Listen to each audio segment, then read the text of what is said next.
everyone.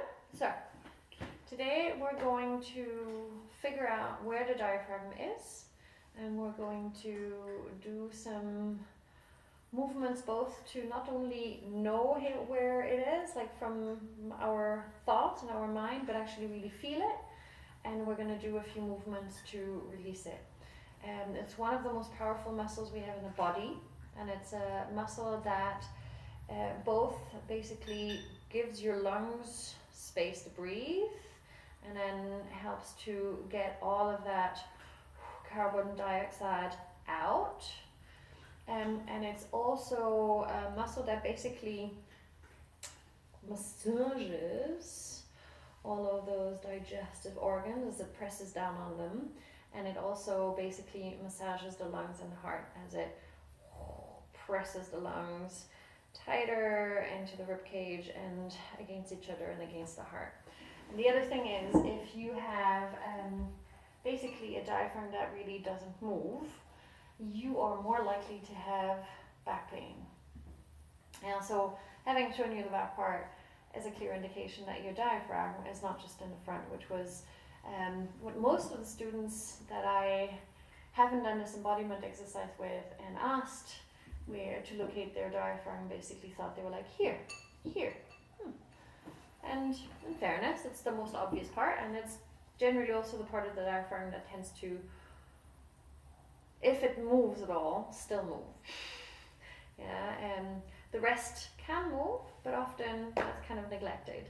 So let's try and find the lower rib, and I have this from my friend and teacher Molly McLennan, who has this herself from the Franklin method, and it's super useful. So find the lower rib and just let your fingers slide along that lower rib, down the sides of your chest, and also moving into the back where that lower rib kind of comes by the spine, and then do that a few times, sliding forwards and backwards, and you find that that lower rib, or their two halves, kind of lift up, and they kind of lift up all the way to the breastbone.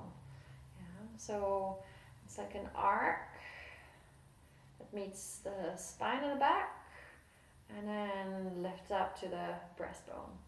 So this is basically how wide your diaphragm is, and really the diaphragm kind of is here. It's like a ring-ish around that lower part of the rib cage, but then it's also a dome shape on the inside. So it looks a little bit like when an octopus kind of swims, it does.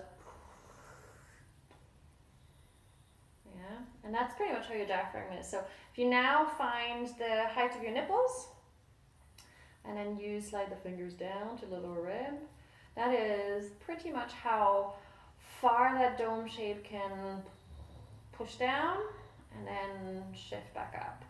So now spend a few moments with your hands at the nipple shape, and when the inhale comes, let your hands push down towards that lower rib and belly, and let your belly come out, and then let the belly come in and the hands come back to the nipple height.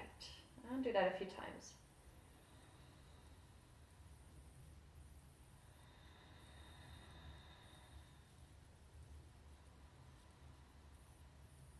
You might start to have that feeling of the movement, of the diaphragm flattening and also widening, and then contracting in width and lifting back up. If you now place your hands with your thumbs pointing towards the back and the spine, and your index fingers wrapping around those lower ribs, we're going to breathe so that we widen that ring, mostly in the front in the beginning, but also into the really middle between that thumb and index finger, and then pull in. And slowly we're going to try to get more movement, not only in those index fingers and in the space between the thumbs, but also into the thumb. So to be clear, we're going to try to get as much movement into the index as the space between the index and thumb as into the thumb itself. And you could do this for as long as you wanted until you start to feel movement. And it might not be an even movement because sometimes one half of the body breathes and moves better with a breath than the other. Now we're going to do a few movements to see if we can loosen up, and then we're going to compare if we can feel the movement of breath moving differently after those exercises. So the first thing we're going to do is we're going to reach the arms up, and we've done this in other videos for the diaphragm, so you can go through the list of videos I have and check out other things because they can be complementary and very useful. And then push your hands, if you can't grab your elbows, by the way, grab your forearms. And whether you grab the forearms or the elbows, push the arms apart and relax your shoulders. Now that's going to get you to open in the width of your rib cage. And now it might be easier to breathe into the sides. Yeah, that space before that was between your thumb and your index finger. You might see it on my top. You can do that a few times. And you might start to hear little noises around that middle to lower spine, and I might really release. And if you hear any noises, something that's kind of like a cracking, it's more likely to be your fascia, which can get really knotty, like a woolen jumper that's been basically washed too warm and that you're trying to like stretch out again. And it probably isn't anything else, so I wouldn't worry. And then we're going to imagine that above us are delicious fruits, our favorite fruits, perfectly ripe, and we're going to grab up, and I'm not going to try to lift from the shoulder, I'm going to try to lift from the side of the rib cage, and it's really reaching up. And I'm not going to drop the arm completely, I'm going to keep reaching up and release a little bit and reach up, up, up, really from the sides of the rib cage and back down. Yeah, and I'm going to do the same thing on the other side. So keeping the shoulder relaxed as much as possible and reaching more from the sides. So rather than lifting the shoulder to the ear, I keep the shoulder relaxed and I try to lift the side of the rib cage. I'll do that maybe 3 times and relax. You might already feel a difference. And now we're going to grab up and slightly forward. So that's going to target more into the back. And again, just do it 3 times, reaching long and then bending the arm a little bit at the elbow. Use your inhale to reach long. Yeah, same thing on the other side.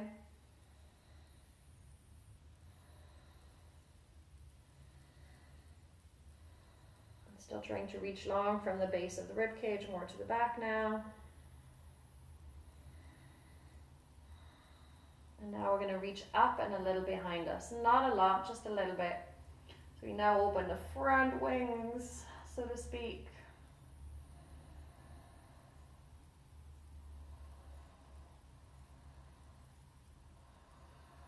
Same thing on the other side. So reaching up from those bases of the rib cage, the lower ribs.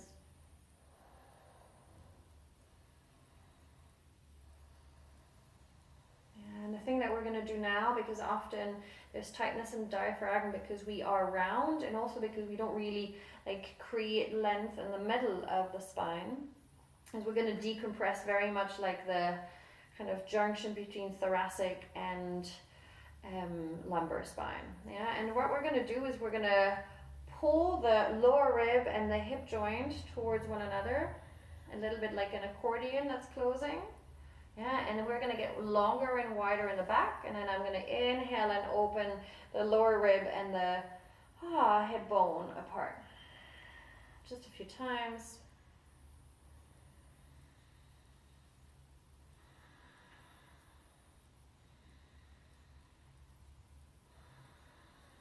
I really imagine something pulling together, and same thing on the other side. So widen the hip bone and lower rib apart, and then exhale, really pull them together.